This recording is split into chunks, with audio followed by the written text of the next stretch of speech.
In this video tutorial we will look into some of the reasons for Lottie animation not showing on Elementor websites and their solutions.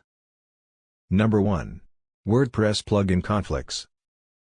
It can happen that Lottie animations are not visible on website due to some of the plugins installed on the website are conflicting with the animation file.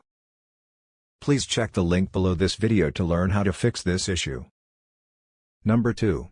Due to HTTP and HTTPS issues. You will face challenges when you try to upload Lottie files on a HTTP website. It is advisable to use HTTPS instead of HTTP. Please check the link below for a workaround to this issue. Number 3. Due to corrupted JSON file. It can also happen that the JSON file downloaded from the website can be corrupted. Always look for animations which have a lot of good reviews and likes, so that chances of downloading corrupted files will be less. We have a detailed step-by-step instructions on how to use Lottie animations on Elementor websites. Please feel free to check it out from the link below, for the best practices and solutions to problems with Lottie animation on WordPress Elementor websites. Thank you for watching.